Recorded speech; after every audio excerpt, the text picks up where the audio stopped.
റമളാൻ കഴിഞ്ഞ് പെരുന്നാൾ ആഘോഷിക്കുന്ന സമയത്ത് ഒരിക്കലും അള്ളാഹുവിൻ്റെ ദീന് നിരക്കാത്ത രൂപത്തിലുള്ള ഒരു ആഘോഷ പരിപാടികൾ നമ്മുടെ ഭാഗത്തുനിന്ന് ഉണ്ടാകാൻ പാടില്ല. പുതിയ ലോകത്തിൻ്റെ ഗതിവിഗതികളെ നമ്മൾ വായിക്കണം, കാര്യങ്ങളെ നമ്മൾ മനസ്സിലാക്കണം, വിഷയങ്ങളെ നമുക്ക് ഉൾക്കൊള്ളാൻ കഴിയണം. എന്താണ് ഇപ്പോഴത്തെ സാഹചര്യം, ഞാൻ എങ്ങനെ ജീവിക്കേണ്ടതാണ്, ഈ ജീവിതത്തിൽ കുറച്ച് ക്രമീകരണങ്ങളും ഒക്കെ വരുത്തൽ അത്യാവശ്യമാണ്.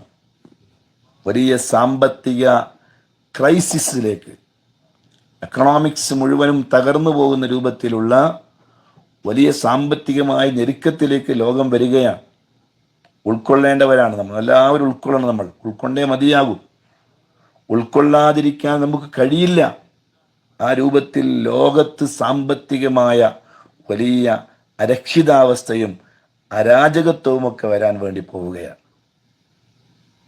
നിങ്ങൾ ചിന്തിച്ചു നോക്ക്, വിദേശ രാജ്യങ്ങളിലുള്ള പ്രധാനപ്പെട്ട വരുമാനം എന്താണ്?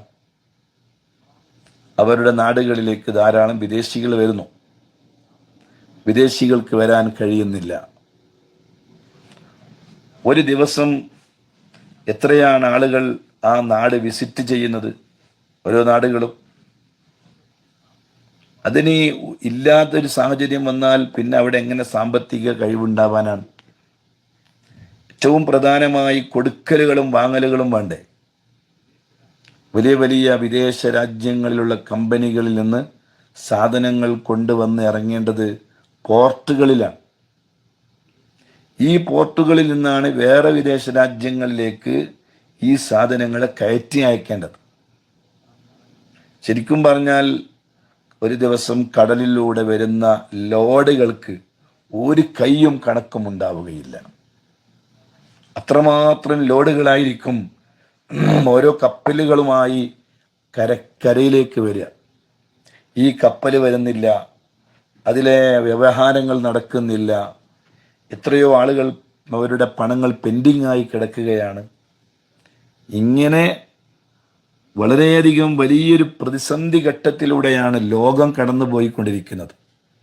നമ്മളിതിനെക്കുറിച്ച് ബോധവാന്മാരായില്ല എങ്കിൽ നമ്മൾ വളരെയധികം വിഷമിക്കേണ്ടി വരുന്നൊരു സാഹചര്യമാണ്.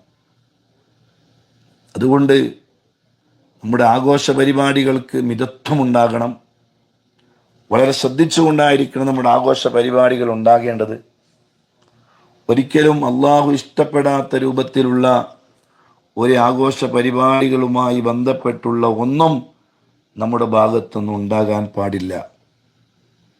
കൃത്യമായ കാര്യങ്ങളൊക്കെ മക്കളെ പറഞ്ഞ് ബോധ്യപ്പെടുത്തുന്നതിന് എല്ലാ രക്ഷിതാക്കളും ശ്രദ്ധിക്കണമെന്ന് സാന്ദർഭികമായി ഓർമ്മപ്പെടുത്തുകയാണ്. ഇനിയും ഇങ്ങനെ കുറെ നീണ്ടുപോയാൽ ഇത് എവിടേക്കാണ് എത്തുക എന്നൊരിക്കലും പറയാൻ കഴിയില്ല. അത്രമാത്രം ലോകതലത്തിൽ തന്നെ വലിയൊരു സാമ്പത്തികമായ ഞെരുക്കങ്ങളിലേക്ക് കാര്യങ്ങൾ നീങ്ങുന്നു എന്നതിൻ്റെ വലിയ സൂചനകളാണ് നമുക്ക് അള്ളാഹു തന്നുകൊണ്ടിരിക്കുന്നത്. ഇവിടെ വിശ്വാസിക്ക് ചെയ്യാൻ പറ്റുന്ന കുറേ കാര്യങ്ങളുണ്ട്.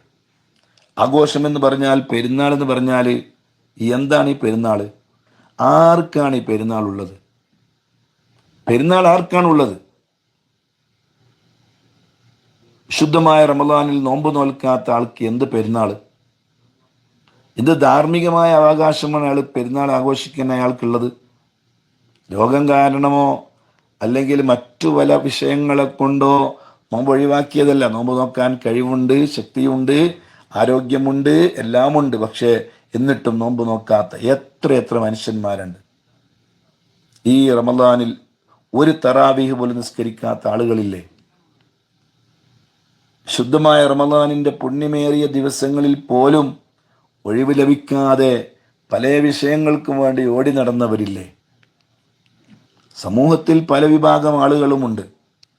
ഈ ആളുകളെല്ലാം ജീവിച്ചുകൊണ്ടിരിക്കുന്ന ഈ സമൂഹത്തിൻ്റെ ഇടയിൽ നമ്മൾ ശ്രദ്ധിക്കപ്പെടേണ്ട ഒരു കാര്യം, ലോകം തന്നെ വലിയൊരു പ്രതിസന്ധിയിലേക്ക് നോക്കുമ്പോൾ നമുക്ക് അടിച്ചുപൊളിയുടെ ഒരു പെരുന്നാൾ ഒരിക്കലും സാധ്യമേ അല്ല. പെരുന്നാൾ കൊണ്ട് അടിച്ചു പൊളിക്കാൻ നമുക്ക് കഴിയില്ല. കേവലം ഒരു ആഘോഷം.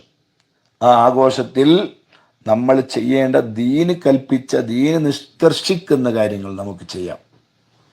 അതിലേറ്റവും പ്രധാനമായി നമുക്ക് പെരുന്നാൾ നിസ്കരിക്കാം, നല്ല നല്ല ഭക്ഷണങ്ങൾ ഉണ്ടാക്കാം, നല്ല നല്ല വസ്ത്രങ്ങൾ നമുക്ക് ധരിക്കാം. ഏറ്റവും പ്രധാനമായി കുടുംബ വീടുകളിൽ സന്ദർശനം വേണം. പരസ്പരം അങ്ങോട്ടും ഇങ്ങോട്ടും സ്നേഹങ്ങൾ കൈമാറണം. അള്ളാഹു ദീൻ ഇഷ്ടപ്പെടുന്ന രൂപത്തിലുള്ള പെരുന്നാളായി അള്ളാഹു നമ്മുടെ പെരുന്നാളുകളെ അള്ളാഹു മാറ്റിത്തരട്ടെ. പെരുന്നാളിൻ്റെ 2 റക്അത്ത് സുന്നത്ത് നിസ്കരിക്കണം. സദാ 2 റക്അത്ത് നിസ്കരിച്ചാലും പെരുന്നാൾ നിസ്കരിച്ച സുന്നത്ത് നിസ്കാരത്തിൻ്റെ കൂലി കിട്ടും. വളരെ പ്രബലമായ ഒരു സുന്നത്ത് നിസ്കാരമാണ്. സുന്നത്ത് നിസ്കാരങ്ങളിൽ ഏറ്റവും മുന്തിയ നിസ്കാരം പരിശുദ്ധമായ പെരുന്നാളിൻ്റെ നിസ്കാരമാണ്. ആ നിസ്കാരം കൃത്യമായി നിർവഹിക്കാൻ കഴിയുന്നവർ, അറിയുന്നവർ അങ്ങനെ തന്നെ നിർവഹിക്കണം. വീടുകളിൽ സ്ത്രീകൾക്ക് ജമാഅത്തായി ആ നിസ്കാരം നിർവഹിക്കാവുന്നതാണ്. അങ്ങനെ ശുദ്ധമായ പെരുന്നാളുമായി ബന്ധപ്പെട്ട് ഒന്നാമത്തെ തക്ബീർ, ഒന്നാമത്തെ റക്അത്തിൽ 7 തക്ബീറും 2ാമത്തെ റക്അത്തിൽ 5 തക്ബീറുകളും ചൊല്ലണം. അതൊക്കെ ചൊല്ലേണ്ടത് വജ്ജഹത്തു ഓതിയതിൻ്റെ ശേഷമാണ്. ഓരോ തക്ബീറുകളുടെയും ഇടയിൽ സുബ്ഹാനല്ലാഹി വൽഹംദുലില്ലാഹി വലാ ഇലാഹ ഇല്ലല്ലാഹു വല്ലാഹു അക്ബർ എന്ന ദിക്ർ ചൊല്ലണം.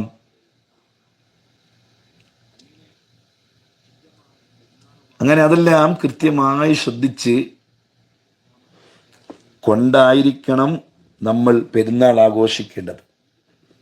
അല്ലാതെ അള്ളാഹു ഇഷ്ടപ്പെടാത്ത രൂപത്തിലുള്ള ഒരു ആഘോഷ പരിപാടിയുമായി ബന്ധപ്പെട്ടുള്ള ഒന്നും നമ്മുടെ ഭാഗത്ത് നിന്നും ഉണ്ടാകരുത്.